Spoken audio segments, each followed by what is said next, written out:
Okay, so there's no presentation today. We'll just explain over whiteboard only. This is basically interactive session where we understand the concepts. Okay. Okay, we'll start while people are joining. I'll open the whiteboard.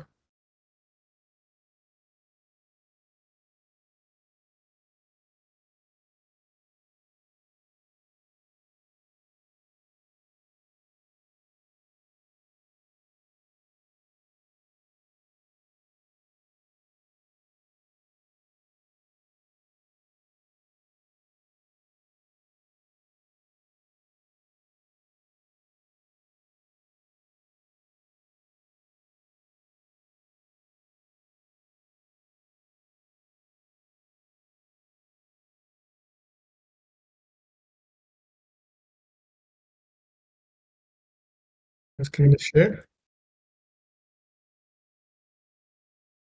Yes, Mahodaya. Good evening. Yes.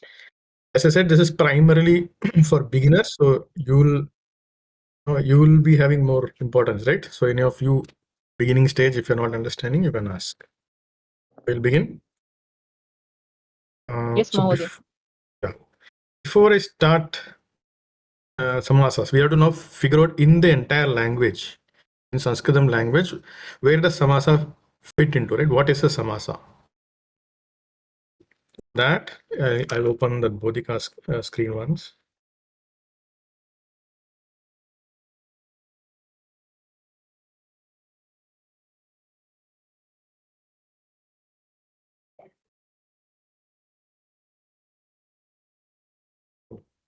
As you can see in the screen, this is what we call as vritti. What is a vritti? Vritti is the ability in this language to derive new words or to coin new words.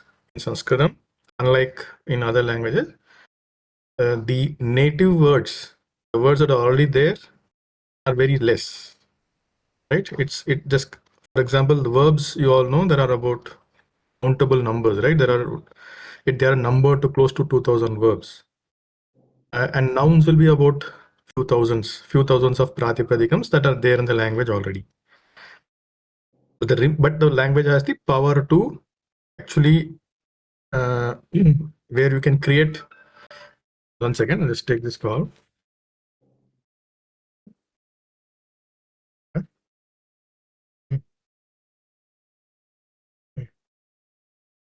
Okay. Okay. Class learning.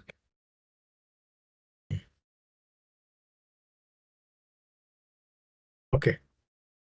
So we have this language has the ability to create words, and that is used basically where you get more and more number of words. So generally, I would be saying, no, whenever I have spoken about this language, this is a language that is the least or thinnest dictionary compared to all languages, and the language that has the most number of words compared to all languages. You see, you understand that point? If you have if you take English has Oxford Dictionary. I mean, more or less all the words used in English must be there in the dictionary, but for those past tense, present tense forms. Whereas in Sanskritam, it's other way around. It has even more number of words than what a dictionary can list, like Oxford or something. But this dictionary in Sanskrit that you really need is a very, very thin book, because all you need to know is those 2000 verbs and some few thousands of pratipadikams. The rest all are derived words. We can coin our own words. The ability to coin a word in Sanskritam, the process of coining a word is called a vritti. Yeah, somebody was asking something?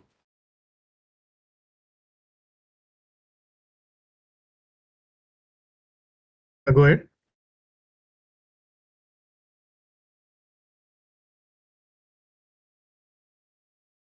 Yes, sir. Nothing from me, sir. Nothing from you. I thought I heard something. Okay, so what is a vritti? A vritti is a mechanism by which we can create new word. And then they have classified into 4 vrittis. There are 4 categories of vrittis, 4 ways in which new words can be formed. The first is called krit vritti. Krit vritti is take an existing verb out of those 2000 verbs close to 2000 verbs. They're all numbered also, right? In Dhatupata, the good thing Panini has done is he has given a number also to each verb. So if you know verb number 45, verb number 325, these are all numbered also.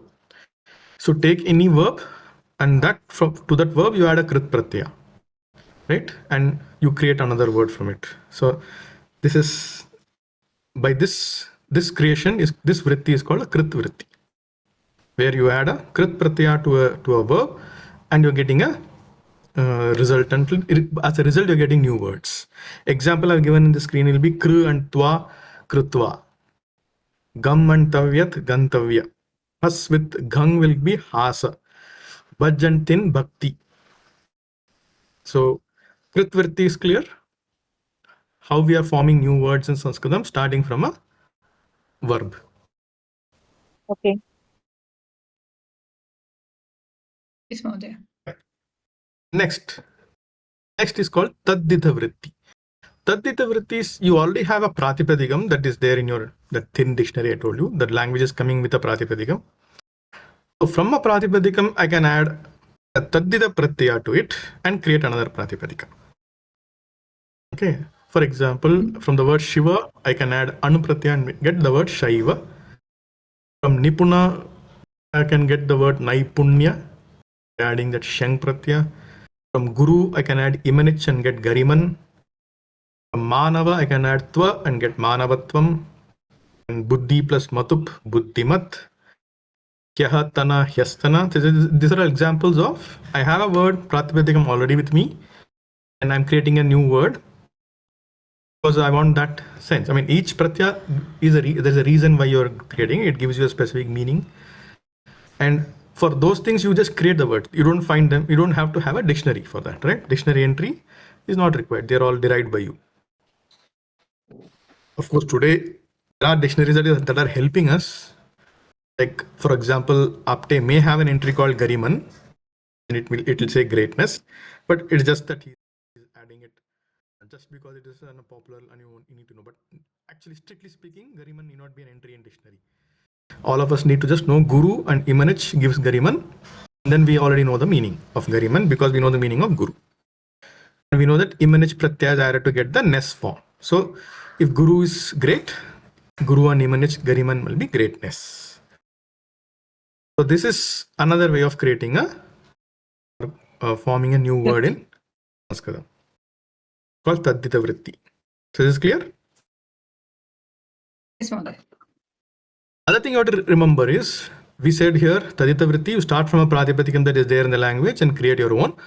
But once you create a own and get your own Pratipadikam, nothing stops you to take that Pratipadikam and again apply Taddita Vritti. So it's not like Krit Vritti or Taddita Vritti is applicable only to what is the starting given in the language.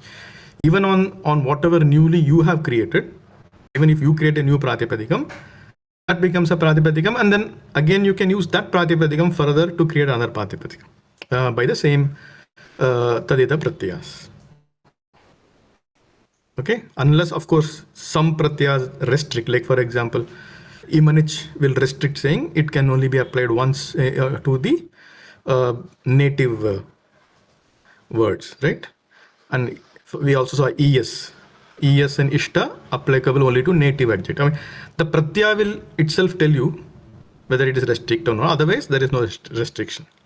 You can take any created word from your what is created by us, and then apply again our further Pratyaya to get the new word that we want. So that is another thing to remember. So shall we go to third vritti? So we saw Krit vritti, Tadda vritti. The third vritti is called Samasa vritti. This is what our focus of today's subject is. Sir, one sec, sir. In the Taddita you just mentioned, that one is new for me, that we can use Taddita Pratyas for created ones also. So just I want to clarify one example. If I say Pitambaraha, Paitambaratvam is again possible, is it? Pitambara, we can say Pitambaratvam. Pitambaratvam. The Tvatal is universal. So you can again say Pitambaratvam. So that is allowed. Okay. Allowed. Okay, sir. Thank you. Because tva and tal are universal pratyas. So if it is universal, the pratyaya is universal, then you can do it on your own things also. Yes. This is a good one. Thank you, sir. That's what I said. You have to look at the pratyaya. Some pratyas will restrict. For example, imanh and es will be restricted only to native ones. Some pratyas don't restrict. They are universal. Sir, one Yeah, go question, ahead. sir. So one question.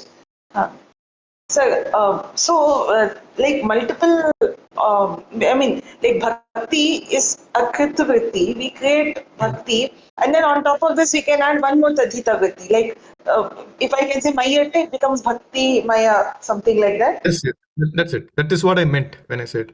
To elaborate even Bujji, your point, the bhakti is a created word from bhajdhatu using kritvirti. Now bhakti is a pratipadikam. I can now add maya and say bhakti maya, or I can add matup and say bhaktiman. Right? Bhaktiman. Bhaktiman is also a created word by us, but it has double steps, right? 2 steps.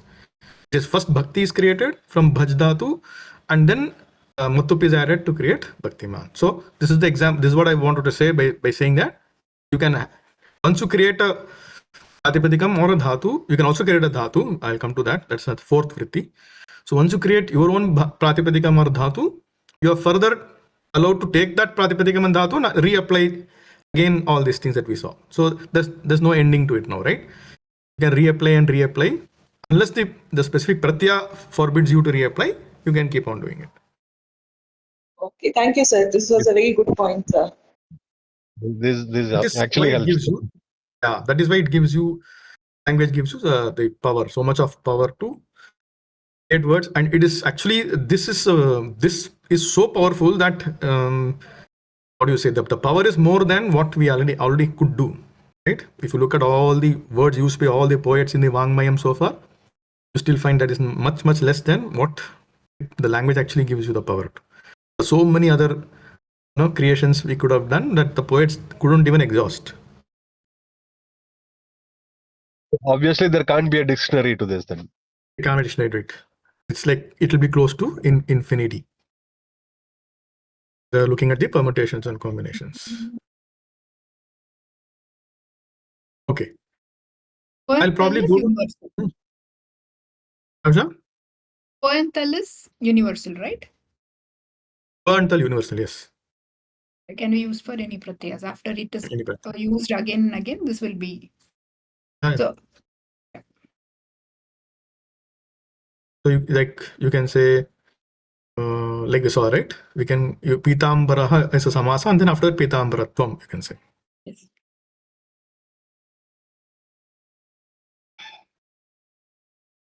I'll go to the 4th vritti and finish that and come to 3rd, because 3rd is the where we are going to delve in much deeper today. 4th vritti is dhatu vritti. Yeah, go ahead. Sir, 1 minute, sir. Sir, this example that you have given, manavatvam, that itself is a double derivation, isn't it? Correct. From Manu you get Manu plus and Manava, and then Manavat. Yes, that is also an example of double. Correct. Okay, thank you, sir. This is a very unique insight. Thank you, sir. Yes. Now let's go to the 4th one. That's also an interesting thing, which actually gives more scope for a lot of creations. It is called dhatu vritti, which means either by adding sanadi pratyaya to an existing dhatu. So you can start from a dhatu and add, there are certain pratyas you can add to a dhatu to create a new dhatu. That's called sanadi pratyas. And then there are starting from a pratipadikam, I can add new dhatu. I can create new dhatu by what is called as adding the namadhatu pratyas. So either I start from a dhatu or from a pratipadikam, I can actually create new dhatus. Such created dhatus are termed atideshika dhatus or pratyanta dhatus. Okay, that's a technical term.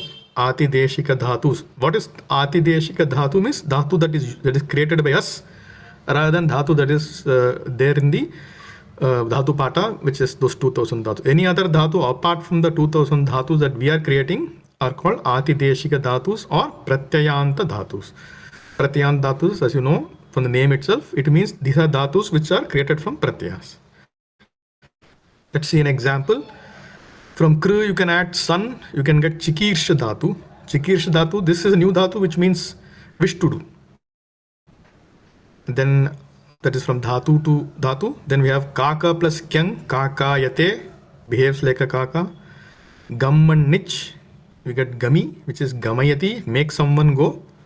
Deep and young will give you dedipya. Dedipyate means shines very, very brightly. I just managed to give 4 examples, more quite popular, but there are some more. I mean, and we all know, we have already read some of them, Ramadhatus and all, we had a separate discussion, right? But this is just capturing and saying that you have the ability to create your own dhatu. And remember, once you create your own dhatu, you go back to point number 1, krit vritti. So you can apply krit vritti to these dhatus and start creating your pratipadikams. Again, like you can, that like we saw bhaj plus tin bhakti. Bhakti is the act of doing bhaj. Now, is there an act of doing chikirsh? Yes, you can add chikirsh plus a chikirsha. Chikirsha means the act of doing chikirsh. So once you create a new dhatu using that 4th vritti, you can again, like I said, go back to first vritti and use krit pratyas on it. You're again having those infinite options of creating new words again. Okay, there's no limitation. So that's the power of this language. So I think essentially all we need, that's why this language just has only that basic root words. Only that's why we're able to have a dictionary of Dhatupata saying 2000 words. All of us are maybe wondering, how is it possible for a language so rich to just have 2000 verbs? That's it, right? The answer is here. In those 2000 verbs, there is not a single verb which means to feed somebody. Whereas in English, we have the verb called feed, right? F-E-E-D, feed. You feed your kid, you feed a beggar, you feed somebody. But the 2000 verbs in Sanskrit does not have a word for feed. Why? Because from the verb eat, you can create the verb feed by applying a nich and saying feed is nothing but make someone eat. So since nich pratyaya is available, which actually has the meaning that you make somebody do that verb, feed is assumed to be khad plus nich. So therefore you never need to have. So all those unnecessary verbs are removed, and finally we only have those 1943 verbs that are essential to start with. That's why it is very, very thin. Whereas in English, we need to have verbs like feed, show, so many things. Even show is not there in Sanskrit. Okay, there's no verb. None of these 1943 verbs listed by Panini, none of these verbs will have a meaning show. Why? Because show is just nothing but make someone see. Right? Clear? Any doubts so far? So one question. You said by adding sanadi. So we should look at Sanskrit as a different thing. We should not look at Yes. looking at same English word in Sanskrit. It Yes, is all correct. Uh-huh. That's right. And this will actually help. This will actually help you in even understanding the language better. If you're looking at it like your English or your own and getting a one-on-one and then mapping and learning, it will be heavy to learn, right? So many things to learn, because like I told you, in Sanskrit there are actually lakhs and lakhs of words. Do we really need to learn these lakhs of words? Because in our language, that's what we do. In English, that's what we do. How do you learn English? By knowing those individual words, right? Approach to learning Sanskrit has to be different, which is what I'm trying to teach, where it's enough to learn only something called, what I call as a meta. Like you just have to learn only the meta part of the language. Anything that can be derived, you don't have to learn. You just have to learn the deriving process. Fine.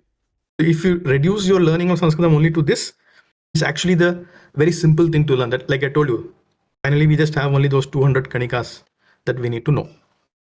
With 200 kanikas and essential 8-10 fundamentals, we would have mastered this language. So one question. Can you hear Clear, me? everyone? Can you hear me, sir? yes, sir. Can you hear me? Yes. Can you hear me, sir? Okay. Now we come to the third. One other way of creating new words in Sanskrit is called samasa. Samasa. What is samasa? Is actually one of the vrittis, a way to coin and create new words. Okay, so by combining pratipadikams, this is very important. Now, what is the starting point of samasa? Is dhatu looked at? No. The starting point of samasa is always with pratipadikams. Okay, point number one, important to note. Only pratipadikams are involved. So you already have two pratipadikams existing. You combine the two pratipadikams and make it, create a new third pratipadikam. This is what is a samasa. Samasa is nothing but combining two pratipadikams, one after other, and creating a new pratipadikam. Now there are some things to note here. When you combine a pratipadikam with another pratipadikam, first you have to ensure that those two are pratipadikams. You have to ensure that the first pratipadikam, which is technically called the purva padam. Purva padam has to be in its stable ending form. Okay, the ending has to be stabilized. Like we know stable endings, right?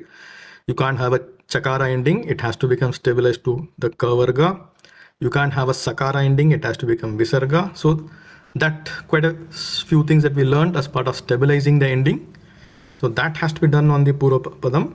And then sandhi rules with the uttara padam. So with a stabilized purva padam, we'll have to then get linked with the uttara padam using the normal sandhi rules. So your anasandhi, end sandhi, whatever, vyanjana sandhi, everything gets applied there. And it has to be done. Sandhi is mandatory here.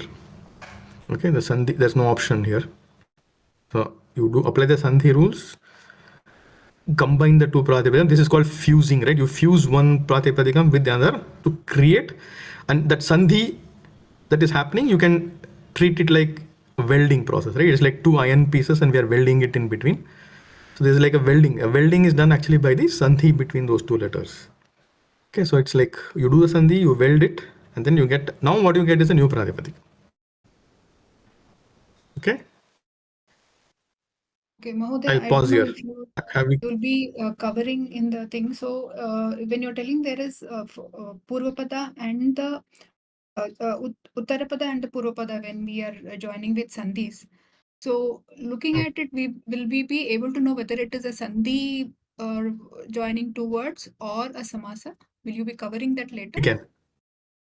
We can. I'll answer it now itself. In a samasa, the joining is done with pratipadikams, right? You have to take a pratipadikam and pratipadikam. Whereas a normal sandhi in a sentence, if you're saying that is what I want to look at a word in a sentence and see, is it samasa or is it just a sandhi that's done? If it is just a sandhi between two words in a sentence, note that the two words in a sentence will not be pratipadikams. They will be vibhakti ending forms. Because again, back to the first fundamental rule that I told, in a sentence, all the words that are used has to be in some vibhakti form or lakara form. You can never have a sentence which has words which are pratipadikams themselves. Okay, so this will be one essential technique or trick you can apply to really see if the two words, when you're reading together in a verse, for example, you're reading a verse, you're seeing a sandhi and you want to know whether is it done a samasa there or is it just sandhi. The trick is to look at the sandhi point and see whether we have pratipadikam on the left or is it a vibhakti form. Right? Okay, understood. Clear, right? No, okay. That's how you distinguish between just a sandhi. Just a sandhi means what? Just a sandhi between two words in a sentence, because I'm just uttering it fast. So I just do a sandhi between two words. That's different from the welding that we do for a samasa purpose between pratipadikam and another pratipadikam. So this happens only between pratipadikams. Good question, and hope everyone is clear with that. Sir, could you just repeat the last point that you mentioned, sir? Which is what? Which one? The last, you said Sandhi something quickly and Yeah, sandhi. How do you distinguish? There can be sandhis between two words in a sentence just because I'm pronouncing it, right? Like you have a cursive writing in English, right? I mean, handwriting, they say running handwriting, right? You just join each alphabet and keep doing. So that kind of a joining, when we do between two words in Sanskritam, when you pronounce fast and continuously, that's the sandhi between two words in a sentence. Okay, that's just a normal sandhi, you can say. Whereas in a between Pratipadikam 1 and Pratipadikam 2, when you do Sandhi, this Sandhi is actually, the rules are same, but this Sandhi is actually Sandhi done with the purpose of welding the two Pratipadikams together. Okay, yes. Okay, remember Sir, these two, the two rules. The rules for Pratipadikam Sandhi is same as the rules for any two words in the sentence. Whereas if you go to other vritti, if you look at the Krit vritti and Tadita vritti, right, where you are forming a new word by adding imanich or adding twa, adding so there the Sandhi rules are different. Okay, there it's even more tighter. You have to weld it. There it's even beyond welding. You have to mold it also because you're forming a new word now. So the Sandhi rules, you cannot apply the same Sandhi rules that we know between two words to actually the pratyaya and the prakriti. Prakriti and pratyaya, when you're forming a new, when you're adding a pratyaya, it's a process. Okay. Remember, pratyaya is a process to create a new word. It's not like just attaching it to that word and going ahead. A lot of things happen to the word. The word can change its sound to vriddhi, to guna. The ending can change, and then there may be how to join with the pratyaya will be a completely different process altogether. Keep that in mind. Whereas in samasa, the pratipadikam and pratipadikam get joined. There is just a normal sandhi to be done. The normal sandhi that we learnt. All the sandhis we have learnt so far in the language are the sandhis between words, sandhis between two padams. Is that clear, everyone?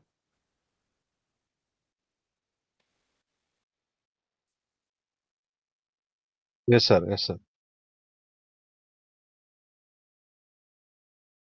difference between Okay. a Pratipadikam and an Avyayam. Like if I Okay. say, for instance, Avyayam is also iti a plus api, iti plus api, if I get say iti api, why is this not a samasa? Okay. In case of iti and api, it looks like two pratipadikams, right? Because even when in a sentence, when I'm finding iti and api as two words, I can do a sandhi. This is coming in that 10% case. I told you, 80% you will be able to realize if the sandhi is for samasa purpose or sandhi is between two words. This is the other 20% case where the pratipadikam itself appears as a padam also in a sentence. So it's okay. If pratipadikam itself is the padam form also in a sentence, then we cannot distinguish whether the sandhi is just between two padams or should I actually treat them as two pratipadikams and assume it's a samasa.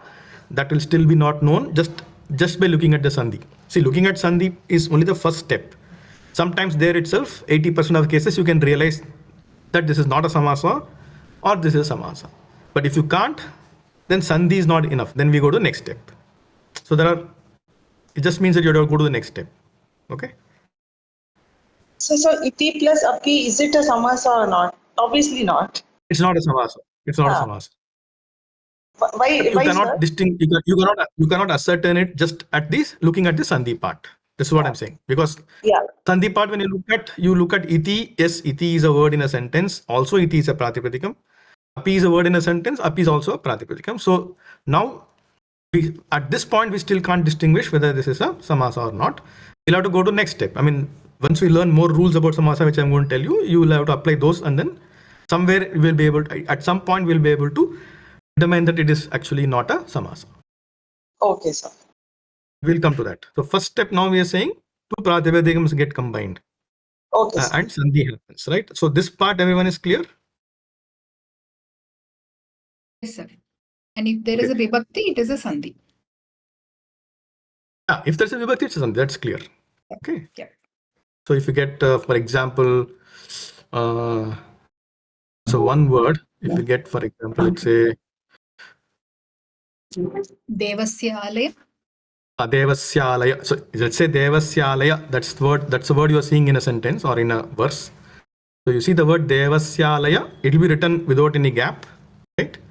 But it's not a samasa because Devasya and Alaya, if you split at that point, Devasya is a Shashti Vibhakti. Therefore, it's not a samasa. That's how we find out. Right? Clearly? Sir, 1 minute, sir. Hmm. Sir, Hariji is not able to unmute his microphone, so he has a question. Just ask him to He has messaged. rejoin. Maybe just ask him to rejoin. It will sometimes work. No, if he Okay, rejoins, but you go ahead. You go to the question. Yeah. the recording will get, it will Okay, go stop. ahead. But So we his need Hari question is, in this session to ask questions. It's an important thing. Okay. yeah, Hariji, Or you should can we- re-log in, sir. Recording Yeah. can be in 2 parts, no problem.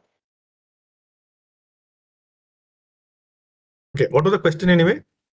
Yeah, question he has messaged to me is, can two avyayams be joined like pratipadikam? Can two when will come, that comes to the samasa rules. So when we come to what is a samasa, how to form samasas, we'll look at that. I think Hariji will try to rejoin. Okay. And we'll just keep continuing slowly by the time he rejoins. Okay, so samasa, I mean, we understood the highest level, right? Samasa, the difference between samasa and just a normal sandhi in a sentence is normal sandhi in the sentence is between two words in a sentence, and the two words are already complete words, which are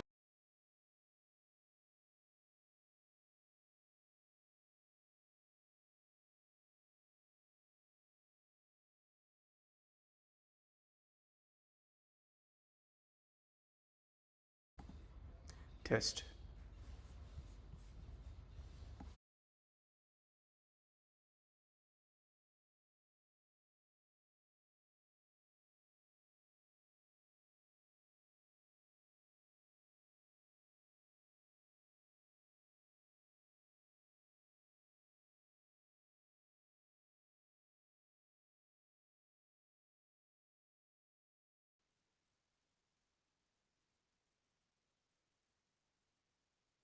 I guess not yet. He's unmuted, Okay. but we can't hear him. Can you hear me? Yeah, no, yes. Okay, Good. thank you. So good, you're also back with your voice. So we will proceed now. Okay, now we come to another important, very, very important part. Okay, samasa. And now we're taking two pratipadikams and creating a new pratipadikam. Right? Can we take any two pratipadikam like iti and api that Tapas you mentioned? Can we take any two pratipadikam and just say I've created a new samasa? The answer is no. You can't just take any two pratipadikams and combine and say I've created a new samasa. So what is it? What do we then say samasa is? The pratipadikams that you can combine to create a new word. A new word must have a meaning, right? There must be a purpose, a meaning for the new word, and the meaning is related to the meanings of the Purvapadam and the Uttarapadam. So the third word that we are creating, the new word, has something to do with your Purvapadam and Uttarapadam and something bit more because it's giving you some more information. Okay, now having known that the third padam the padam you're creating is a new padam meant for a purpose to convey certain meaning, therefore what words can you combine, what pratipadikams can you actually combine to form a samasa gets limited.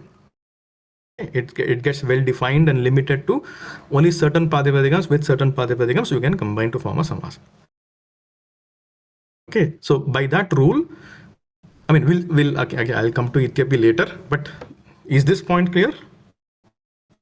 So if we go to, so we are here, what is samasa we have done? Right, and now we are saying it is actually pratipadikam and pratipadikam. That's the first thing, right? Pratipadikam combined with another pratipadikam. This is your samasa.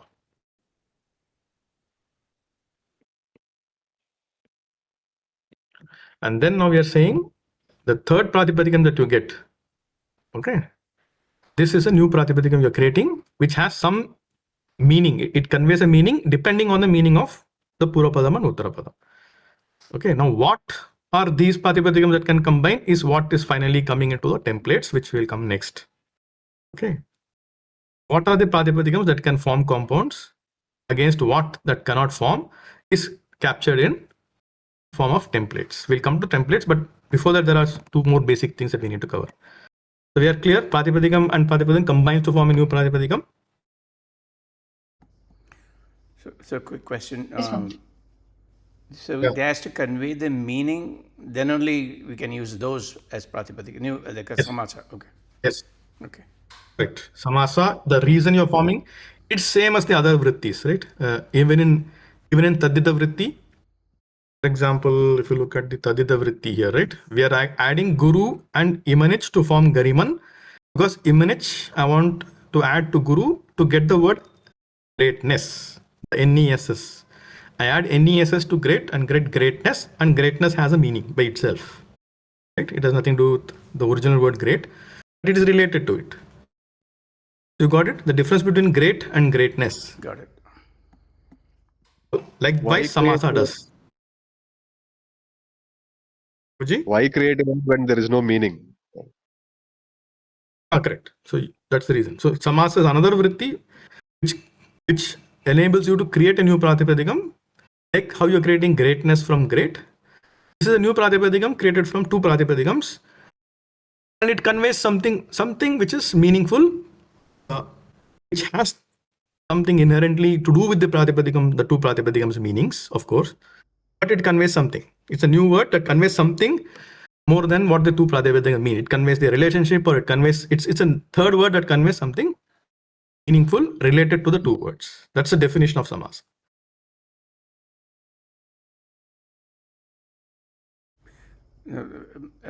To question further on Buji's point, why form something when you cannot convey a meaning, but that meaning may not be prevalent or being used. Maybe we are forming something new word that may convey some new meaning. So still you can use it or you cannot use it.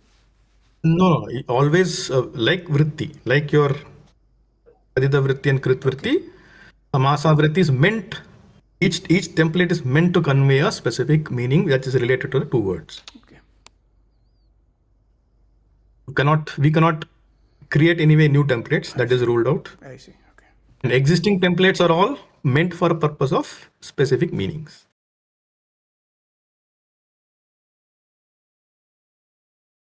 That part is clear? Clear, sir. Okay.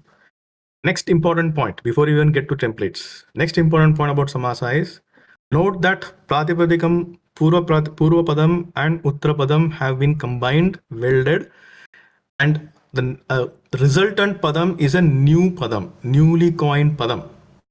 This point a lot of people forget. That is where they get messed up in terms of how do you get it stable, how do you get the Shashti Vibhakti form of the new Pratipadikam. And Hari, you're always into that mistake. That clarified with this point. You have to now be clear that you have created a new Pratipadikam by itself. This new Pratipadikam has to be dealt as a new Pratipadikam. You cannot say this Pratipadikam has the same properties as the Purvapadam or Uttarapadam. A lot of people tend to make a mistake that they forget they created a new Pratipadikam and they assume that this new Pratipadikam or the resultant Samasa has the same properties as Uttarapadam of the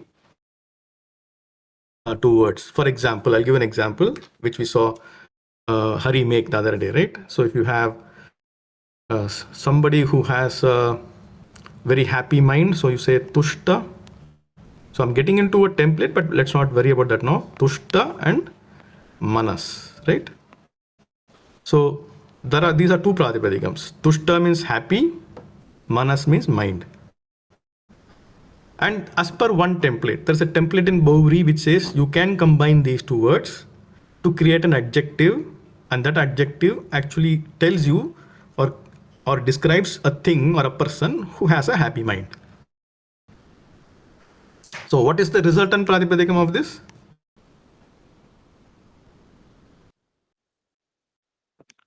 Just do a sandhi here. In fact, because of both, because of the swara at left and vyanjana at right, there is no sandhi. So you get tushta. What is it? Tushta? Manasaha. Manaha. Manas. Manaha. Depends on resultant what it is Pratipadikam. describing, no? It can't depend. Pratipadikam is fixed. What is the resultant Pratipadikam? Manas. If you add Tushta and Manas. Yes. I told you, there's no change, right? Unless there is a Samasanta rule, which is not there for this word. Pratipadikam just gets combined. And you only do Sandhi between the two words, right? Not the other side. This part is clear, everyone? So, and it takes the pattern of the Uttarapadam, Manas. No, that is where I'm coming to it. Okay. That's what I'm coming to. I'll come to that.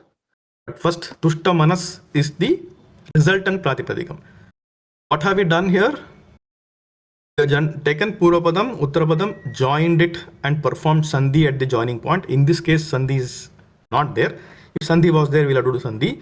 That's the only thing we have done. We have not done anything to the other ends, right? Nothing to the beginning of the word, nothing at the end of the word. This is a normal rule. Just have to do Sandhi between the two Pratipadikams to create a third Pratipadikam.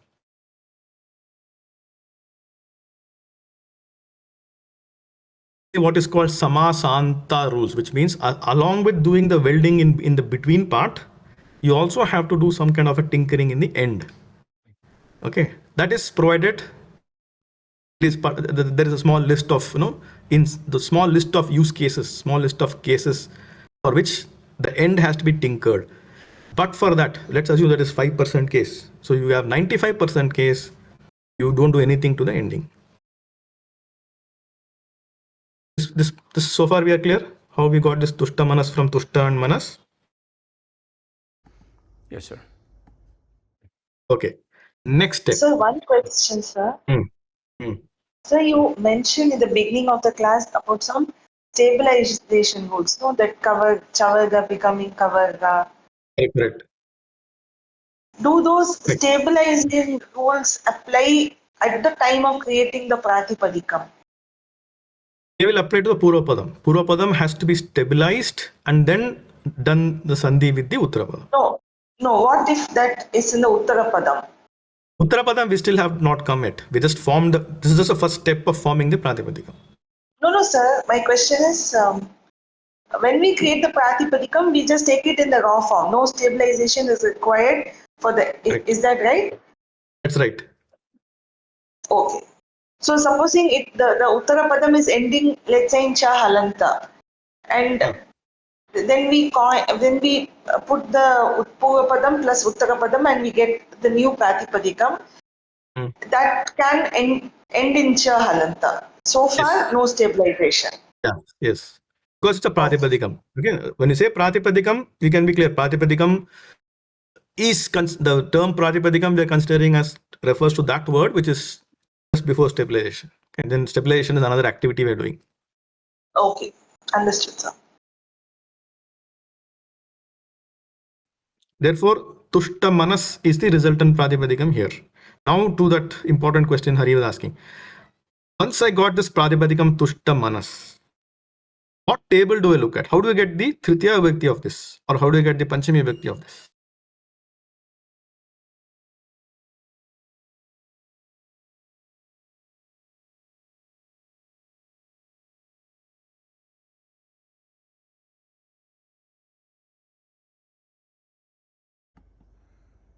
So we look at that as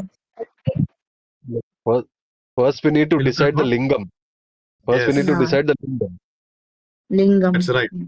I think this is where, Hari, you need to know the point. Once you look at Tushta Manas, you cannot jump and start looking at Manas table, which is what you're doing. Okay. So I cannot go by the pattern of the Uttarapadam. First, I have to find You out. can't go by the pattern of Uttarapadam. Okay. So I hope this point is clear to everyone.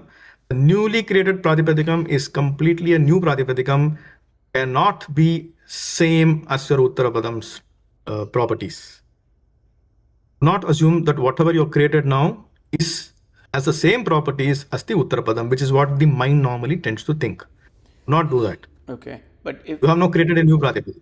so, if I have to decide three lingam, then I have to go to Sakara and there. We'll come to that. Okay. Yeah, we'll come to that. How do you do? But first, this has to be unlearned from your mind, right? Got it. All of you unlearn this fact that Once you have formed a samasa and got a resultant pratipadikam, that is a newly coined word. Suddenly, people tend to jump to use that into a vibhakti form and then start looking at the same table as they look at the uttarapadam. No, the uttarapadam is a different word now. You have created a new word altogether. Keep that in mind. This is very, very, very important point. So is this point clear to everyone? Clear, sir.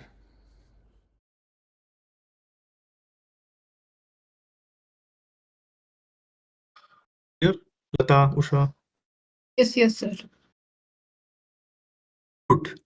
If this is clear, then we need to do one thing. We need to know that every time I do a samasa, I get a pratipadikam.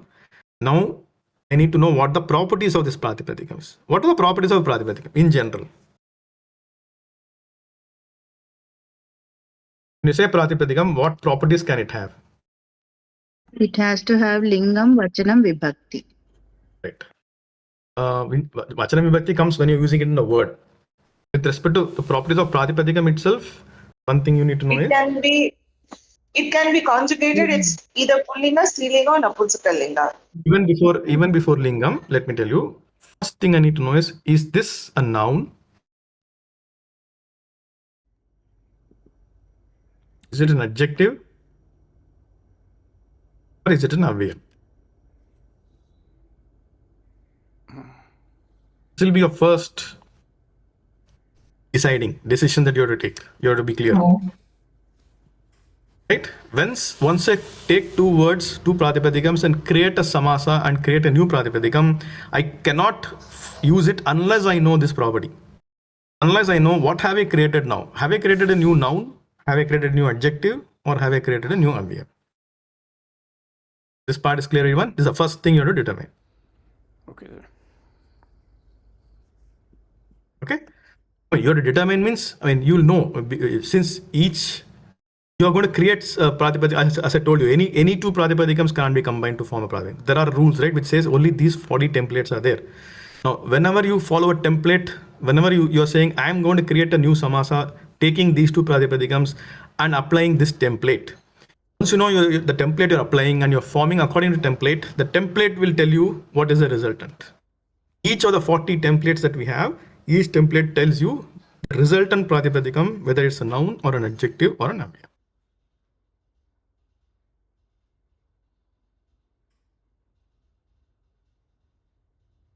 Clear? Shall we do an example? Sir, could you just repeat the final point? Final point is, if the template, right? We're going to come to that later, saying which two pratipadikams can you combine to form a samasa, right? To answer to that question lies in only if the pratipadikams belonging to the two pratipadikams are getting combined in a certain template, and there are about 40 templates in the language. We'll come to that. But once you know I'm doing it as per a template, that template itself will tell you what is the resultant property of the pratipadikam. Yeah.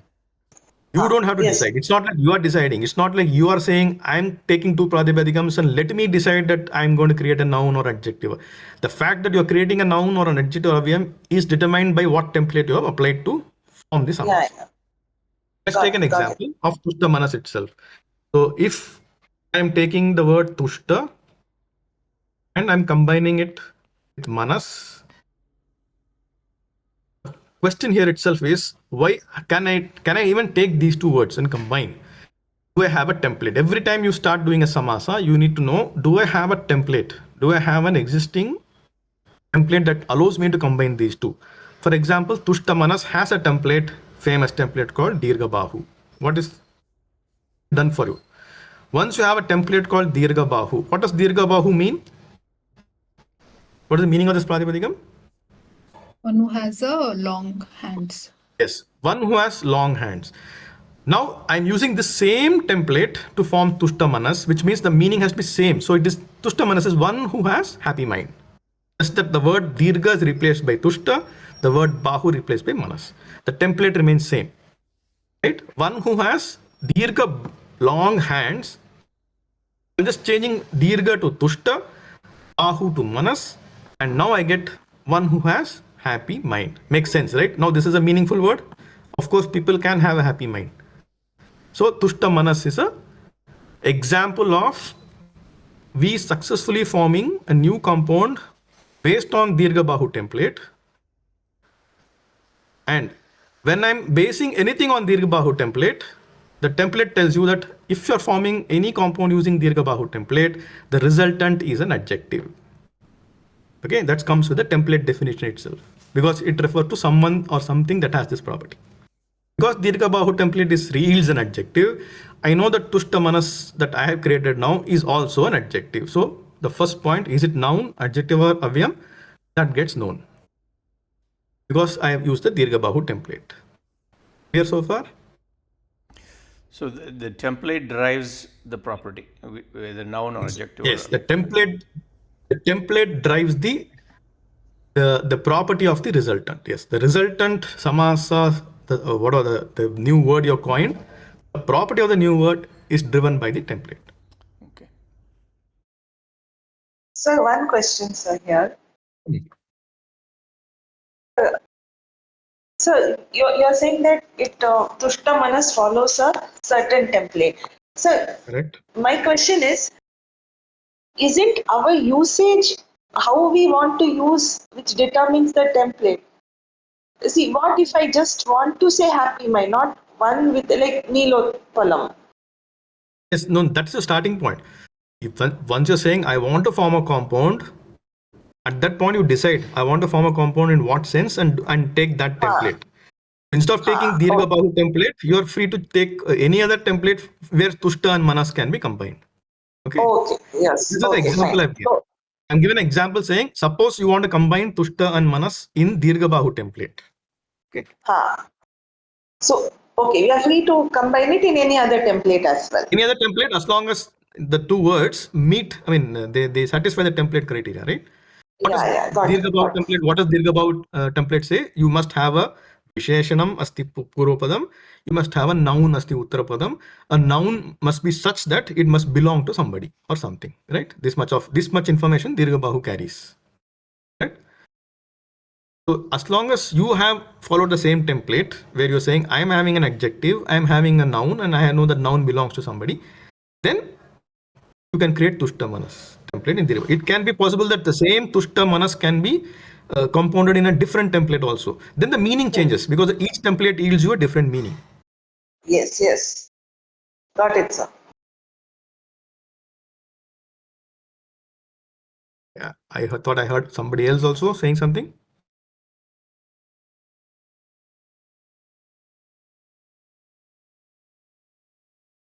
Okay, so all of us clear so far? Yes, sir. Okay, so what are we saying? The first thing we have to determine on the resultant pratipadikam we have is whether it's a noun or adjective or avyam. And we worked an example where if you follow a template, the template will tell you whether it is noun, adjective or avyam. In this example, following Dirgha Bahu template, we are going to get an adjective. Okay, let's take another example where you're going to get a noun.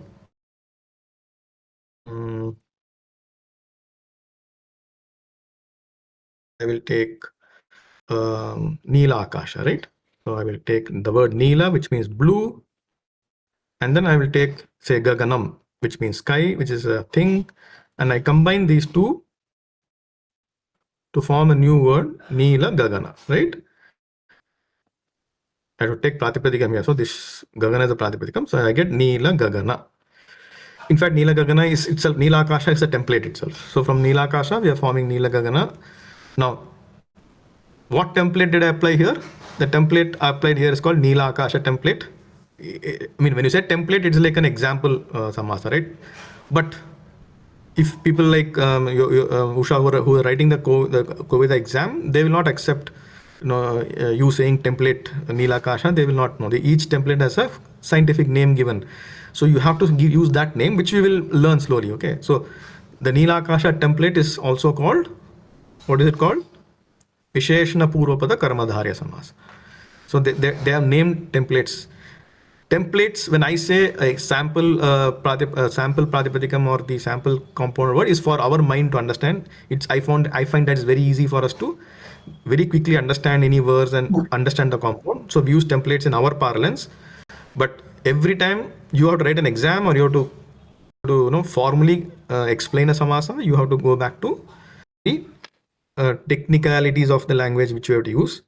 That's easy to map our template back to the Vigraha Vakya. Okay. Now coming back, so Neela Gagana, Neela Akasha template. Neela Akasha template tells me that the resultant is a noun.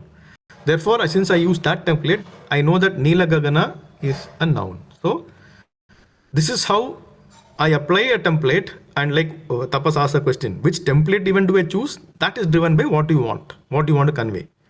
So first you decide what is that I'm calling the samasa for, what I want to convey there. That will tell you what template you have to use. And since you have used the template will tell you whether you're getting a result of a noun, an adjective, or an ambient. Okay? Mahoday, I So have far we a are clear. question here. Yeah. Go ahead. Okay, I'll go. See, now you gave an example of Neela Kasha. So that can be a sandhi also. I can just tell it as Neela Kasha using it as a sandhi. How will I know whether I've used a samasa or a sandhi? This is the same question you asked earlier. Yeah.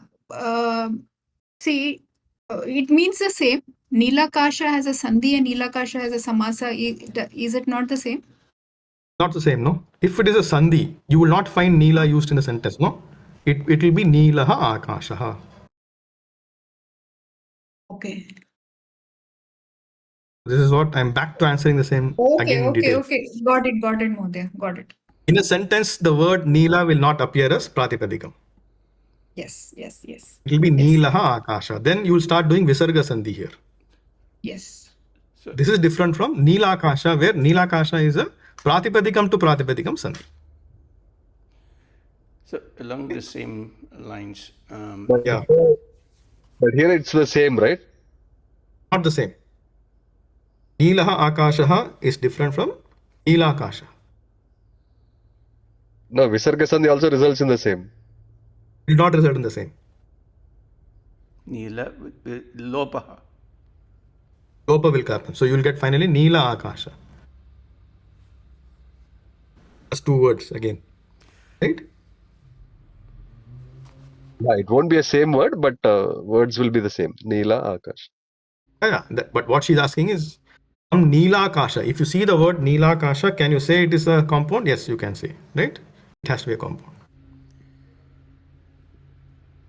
Mahoday, what I actually meant is, see, Neela Akasha, if I'm using it as a sandhi, it means a Neela Akasha. It is a blue sky. Mhm. Correct? If I'm using it in a samasa also, it means a blue sky. Correct? Yeah, meaning is the same. Correct. Okay. So, Basically, Yeah, that's that a is- Vigraha.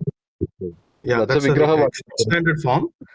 So what is the advantage in using expanded form like this? When you say Neelaha Akasha, right? Without doing samasa.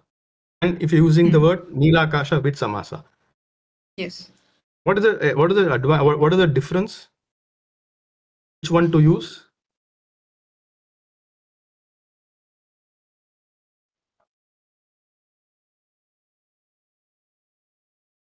For meter, sir. Neela, Yes, one is for meter. Second is once you have this Neelaha Akasha separated at two words, you don't have to now put Neelaha before Akasha. You can have Neelaha and some other words of sentence can come in between. Neelaha can be anywhere in the sentence. okay. so Because Sanskritam says you don't have to have Neela before Akasha. So in which, if you want a sentence which says, I'll give an example. Let's say a sentence which says there is a there is a star in the blue sky. That's what you want to say. Okay. So in the Vyasta form, if you're not using samasa, you will say you may say Neele Akashe, but I will just for the fun of it, I'll say Neele Yes. Neele Tara Asti, and I'll put Akashe here. This sentence says Neele Tara Asti Akashe still means in the blue sky there is Tara. Right. Whereas I can use Neela Akasha. If you use Neela Akasha for the same sentence, then I'll have to say Neela Akashe. Yes. This has become one word now. So I should say Neela Akashe Right. Tara Asti. Yes. Got it, sir. Thank you. This really explains it. Yeah. So always think, don't think that two words separated and samasa is always, it's not. When they're separated, the freedom of using them anywhere, all that will come, and therefore there is so much difference between using a compound and using a separate. Like Uma said, one is Chandasri. For meter, I will separate out and put that Neela somewhere, wherever I want, right? Yes. So Good. a follow-up question, sir. Hmm. Neela Akash, we took a template, the blue sky, Correct. but you could, if you want, I want to define the color itself, like Akasha Neela, like blue, sky blue. If you want to define the color itself, that means your intent is changing. You don't want to say the blue sky. I wanted actually another word to define a color which says this is a sky blue color, correct? Right. Then you have to go up to another template. There's another That's a template different called template. Okay. Mega Shyama template. What does Mega Shyama template says? You see the color has come to the right and the word has come to left. So if you reverse the order and say Mega Shyama, this template tells you now you're not denoting the blue sky, but you're denoting a color and saying this color is cloud dark. It is like, it's as dark as a cloud. This is a cloud colored thing. Okay. I can still What are we doing? use the same to Purvapadam, Uttarapadam, like Akasha Neela. Yes. Okay. Yes, but just that you're reversing the order, because there's another template, a reverse template of available for you for Neela Akasha called Mega Shyama template. Okay. If you reverse this template, it tells you, it now gives you another meaning. It says it's not a blue sky, but it is sky blue. Got it. Thankfully, English also has both, so it's easy to know. Right. English also allows you to say blue sky and sky blue, but remember, English has very limited. It just says sky blue. You can't apply the same to anything, but because Mega Shyama template is universal, I can replace Mega with anything, Shyama with any adjective, and I can still form that word.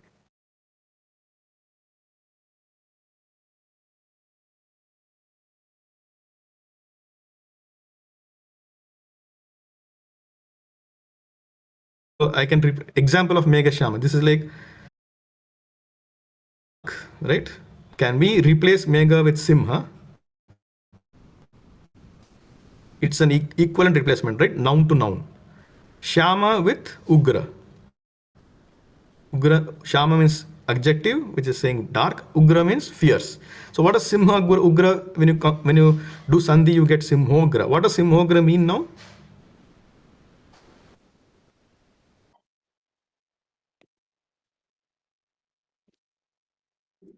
Fierce as a simha. Yeah. What about Usha, Hari, you clear? So Yes, Mahodaya. this is same as the the other one. What is that? A previous example we used. No, I just told you how I got it, right? I've taken Mega Shyama. Okay. I've taken Mega Shyama. What does Mega Shyama mean? Blue sky. Sorry, sky blue. No, Mega Shyama. Take that example.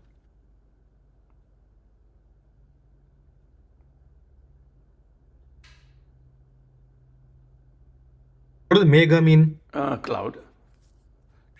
Dark. Shyama? Dark. Or So what does Mega Shyama mean? dark clouds or Not dark clouds. That's what I'm saying. Dark cloud is different template. In the template of Mega Shyama, what is the meaning of Mega Shyama? Oh, as dark as the cloud. Yes, as dark as a cloud. Once that meaning of this template is clear, if I replace Mega with Simha and Shyama with Ugra, what does Simhogra mean? It's the same template. So you have to again start with the same words. Okay. Just replace Mega with Simha, Shyama with Ugra. So what does Simhogra mean? Okay.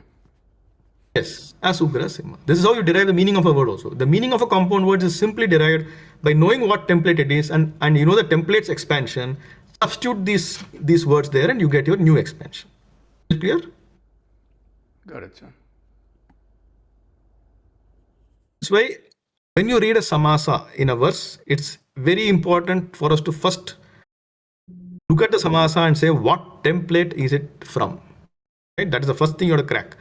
Once you crack the template, For every template, you know the meaning. Like Meghashyama, you know, is expanding to as dark as a cloud. Then you just apply the same thing and say this is as Ugra as a line. Right? Once you get the template, the Vigraha Vakyam is clear. This expansion that I told now is technically called Vigraha Vakyam. Vigraha Vakyam means what is the expanded meaning of that compound that you formed. Once you know the Vigraha Vakyam of the template is that example samasa. The Vigraha Vakyam of any samasa, any of the samasa which is following the template is known. Just you have to replace those two words. That's all. The other words are all, the other words expressing the relationship, expressing the overall meaning, they all remain the same. Clear? Usha, Hari? Yes, sir. Got it, Got sir. it. Okay. Now we go back to where we started. So we are saying, we are now saying any pratipadikam that we create as a result of samasa should be either noun, adjective, or avya, and we know this by the template we are using. Next is, suppose it's a noun. What is the next property you're supposed to know?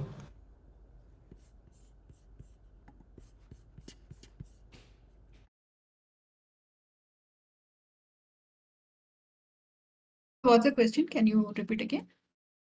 Let's say you got you followed a template and you got a resultant samasa, and you identified it is a noun because the template gives you noun. Now you know this resultant you formed is a noun. What is the next property I need to know? Before I use this in a sentence, before I look up tables, I need to know if it is a noun, what is the other property I need to know? Vibhakti.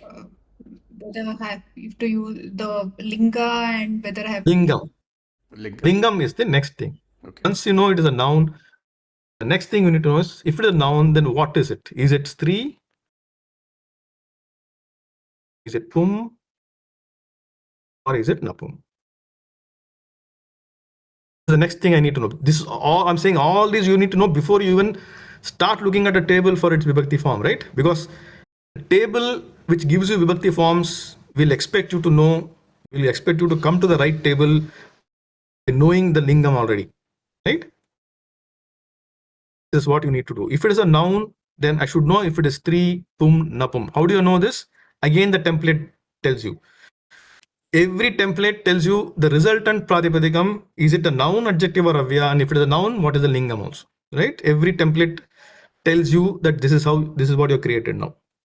So you should keep in mind that this answer also comes from your template.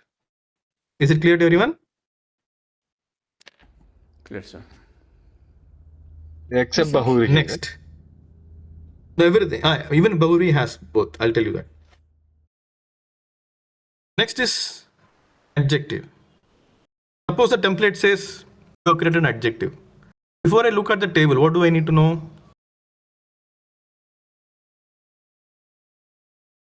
Lingam.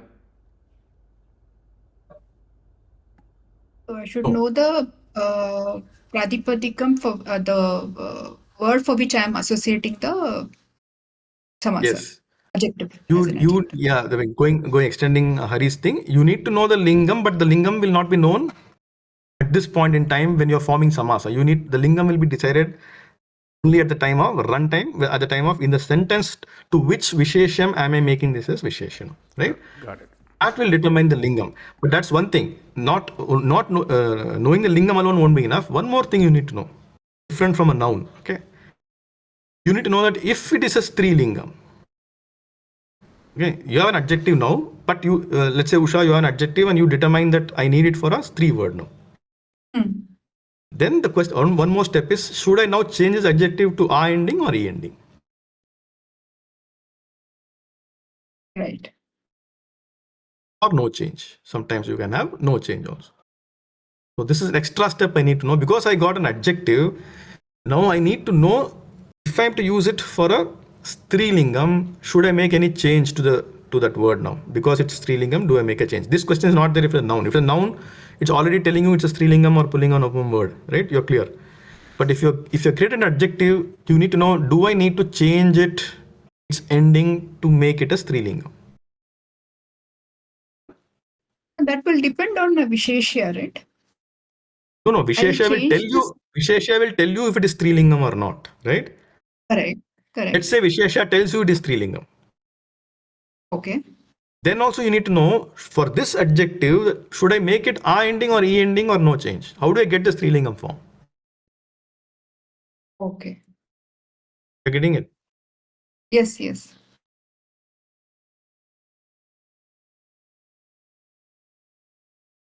No, sir. No, I still have. See, Visheshya will already, I'll know. So if I'm using Nadi as the Visheshya, so I already know that it is a Ikaranta Oh, Strilingam. you know Ikaranta is Nadi. Nadi is Strilingam. Yeah. But you have formed an adjective now. Let's say Megashama. Okay. Megashama yields an adjective. Megashama says, Yes. as dark as a cloud. Let's take an example. There is a Nadi which is as dark as a cloud. Okay. Okay. I have the word Megashama as the Pradipatikam created. Now I know that I want to use it as a Visheshanam to Nadi, right? Correct. Nadi is Ikara, that doesn't matter. But what happens to Megashama? What change do I do to make this a Srilingam word now? Okay. Okay. Should I make it Megashama or Megashyami or no change? Yeah. Right. Right. Right. Okay. So forget the Vishesham. Vishesham is a Stri. I don't care what Vishesham ends in. That is not important. Vishesham, I only need to know whether it's a Stri or not. Once I know that I have to create this adjective as a Strilingam, the next question is, Okay. what is this adjective Strilingam form, right? How do I change adjective to make it Strilingam form? Do I have to make it A ending or do I make it E ending? Or do I use it as it is without change? Sundari Balika will give you an idea. Sundari Balika. What is that? Sundari?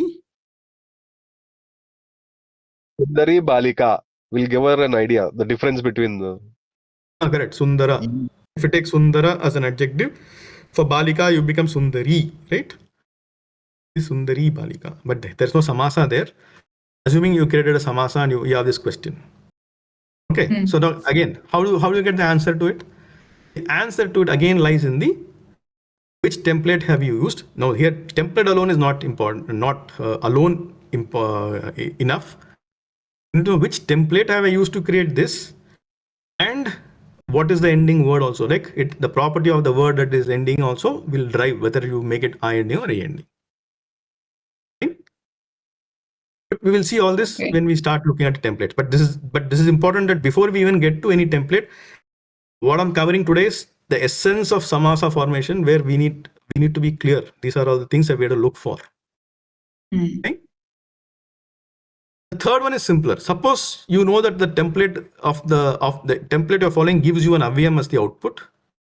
Then I don't have to know anything, right? Avyam is an avyam, so it's the same for any vibhakti, lingam and all that. I'm not worried about, right? Right. So even that knowledge is enough. I mean, it is important, and this also driven by template. Template tells you whether you have created an avyam or not. If you have created an avyam, then it's there's no question of is it what is the lingam or what is the vibhakti form and all that. So this much, every template that you follow will have to tell you. Once you actually form a compound in a template, ask these questions. Have I got a noun, adjective, or avyam? If it is noun, is it stri, pum, napum? And if it is adjective, how do I make it stri form? Because making it pum form and napum form should not be difficult, but stri form, there will be this difficulty of, should I make it a, should I make it e, should I make it no change? And if it is avyam, then fine. This much each template will tell you. Okay. And this is how you form the samasa. If this much is clear, Hari, you will never make that mistake again of taking tushta manas and looking at manas table, right? Suppose we go back, now that we understood from it, suppose we go back and say, suppose there is a Dirghabahu template, we all know that. And now I formed, using this template, I formed tushta manas, which is happy-minded person. Now, which table do I look at now? Suppose I want to say, this lady is tushta manas, right? There is a lady, you can say some mahila, right? I want to call this mahila as tushta manas, right? Or let's even say just Sita. Sita is there. I want to say Sita is happy-minded, tushta manas. How do I do that?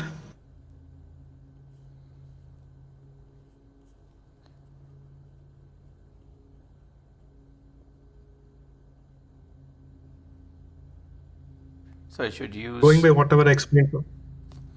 I should go for the striling with the a ending because Sita is. No, why I ending? Why I ending? Because I took Sita.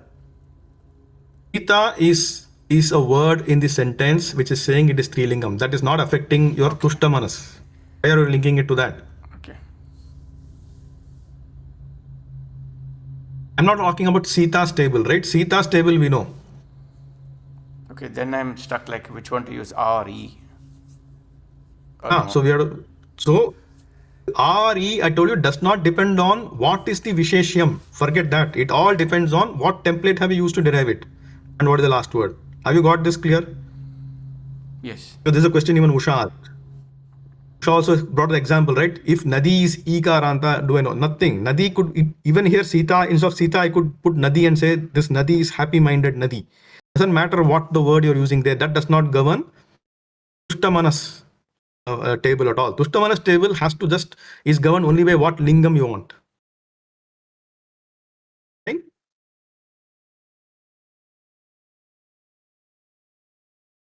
This part clear? Usha, Hari? Clear, sir. Yeah. Okay, so the first step, as I told you, Dirgha Bahu template yields an adjective. So we know Tushta Manas is an adjective. That is step 1. Clear, everyone? Tushta Manas is an adjective here. Yes, sir. Next step, I want to use it for Sita, which is a Strilingam. So the question is, since I know it's an adjective, I want to know what is its Strilingam form. Does it change to A, does it change to E, or does it remain as it is? The answer is, it remains as it is because the word Manas is a Halanta. Typically, Halanta words don't change.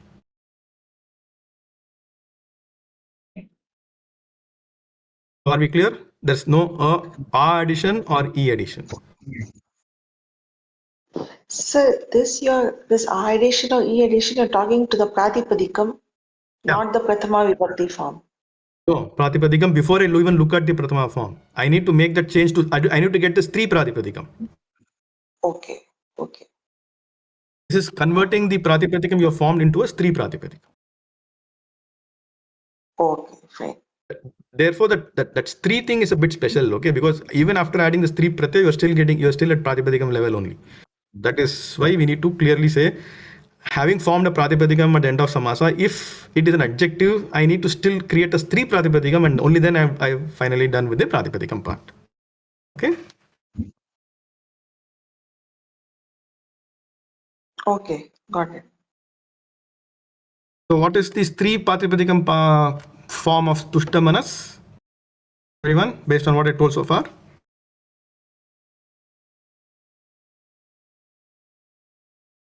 It will be It Halanta remains only. It remains as it is. So it's a no change. It's a no change category. So it remains Tushta Manas. Now I know that I have created a new adjective which is ending in Sakaranta, right? Basically, us ending adjective I've created. I want to match it to Sita. Maybe Sita, in the sentence, Sita could be Sita in Prathama Bhakti. Maybe it is Sita, maybe it is Sita. Yai. We don't know what Vibhakti Sita has. I have to get the same Vibhakti to Tushta Manas. So what table do I look at? This is again the standard mistake people make. People go and look at Manas table, which is not correct, no? Now you understand why it's not correct to look at Manas table? you look at Sakaranta Strilingam. Yes. If you look at Manas table is actually a Sakaranta Napumsakalingam because Manas is a Napumsakalingam word. It's a noun. Manas is a Napumsakalingam noun. So if you look at Manas table, that's going to be different. I want a new table. I want a table for Tushta Manas now. I have coined a new word. I have coined a new adjective. I want to know its Chaturthi Vibhakti, its Panchami Vibhakti. The question is, do you know its Lingam? Yes, I know the Lingam is Strilingam. Have you made the change to Strilingam? I have made the change. In fact, it is no change here. Now, you are ready to look at the Vibhakti table. What table do I look at? Because it's a Sakaranta Strilinga, now go to your portal and then make the query saying, show me Sakaranta Strilinga table. You will get some answer. Next, what is Sakaranta Strilinga table? You will get some Sadas. I think Sadas is an answer or something like that. You'll get some words like that. Then take that word and use that as your template for getting the Vibhakti forms. Is it clear? Yes, sir. Very clear? Yes, sir. Clear, sir. That's the essence of forming a samasa and forming the pratipadikam. What remains now with us is what are those templates, right? Now that we are clear, okay, now we are in a situation where saying, give me any two pratipadikams, I can form a compound and I can use it. In fact, dirgha bahu we know, and therefore we can form. Let's do some examples. I just want maybe the newcomers, if you understood clearly, right? I have given example tushta manas. But can you give an example for dirgha bahu template? Another example of your own.